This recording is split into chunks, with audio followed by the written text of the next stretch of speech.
Here's the scenario. In the 2012 state title match, which you see right here, Charles City lost the first 2 sets to Solon before turning into the Cardiac Comets, winning the next 3 and taking home the state title in a 5-set thriller. 1 year later, the Comets still have a flair for the dramatic. In fact, everyone who was on hand at the U.S. Cellular Center this afternoon has an extra gray hair or two because this one was a classic.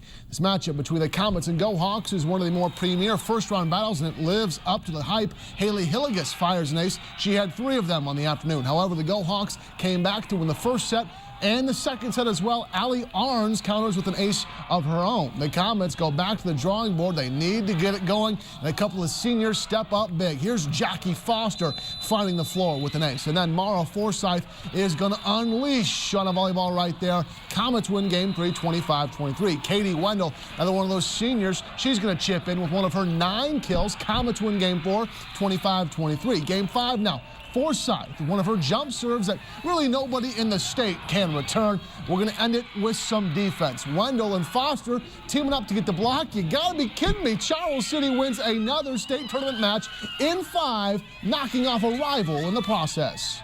Obviously, the comeback last year was amazing. The state championship is still a blur to me. I still don't really know what went on. But this was a great comeback, especially because it was against Waverly, which are our team's biggest rivals. The nerves settled down definitely after those first 2 games. We started playing. We're like, you know what? We have nothing to lose. We're down 2, so we came out and really started playing, like I said, with heart, and that's really what helped us. I wouldn't want to say we're like used to it, but I mean, that's how it happened last year, and just knowing that we can still compete like that and win 3 more right after we lose 2, it's a good feeling. The Comets are hoping to keep those good feelings around for a couple of more days. They're back in Cedar Rapids Thursday at noon in a semifinal against Harlan. Through their first 4 games of the season, the Waldorf men's basketball team is no stranger to close games. The Warriors are 2-2 and haven't played a game that was decided by more than 11 points. Tonight, Waldorf hoping to pick up their 3rd win of the year against Viterbo. V-Hawks had an early lead. Warriors roll back. Teddy Gibson gets a tough lane to drop. Starts Waldorf's comeback. Gibson made the tough 2 and then later connects on the long 3. Waldorf down 5. Now Warriors in transition. Gunsby to Hunnett. Drives a lane, uses the left hand for 2 more. And speaking of Gunsby, check out the spin move coming up right here. Best move of the night. He gets 2 more. Nice win for Waldorf, 83-65. The Waldorf women also in action tonight inside Hanson Fieldhouse. Former Mohawk Jennifer Nelson has 10. So does former West Hancock Eagle Kelly Schmidt, but it's not enough. Grandview beats Waldorf 71-51. With a matchup with Michigan this weekend, the Cyclones are hoping for a tune-up tonight against Texas A&M Corpus Christi. Highlights from Hilton are next. Iowa State's Matt Thomas is making history on the hardwood. Over the weekend, Thomas became only the 20th true freshman in Iowa State history to start the Cyclones season opener.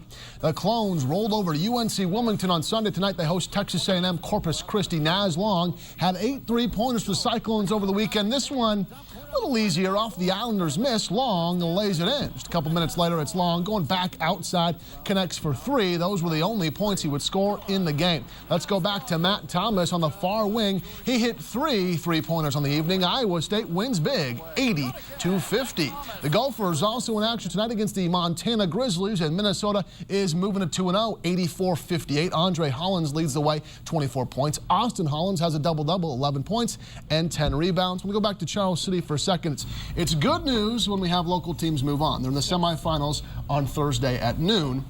Clear Lake football in the semifinals, 5:30 on Thursday in Cedar Falls.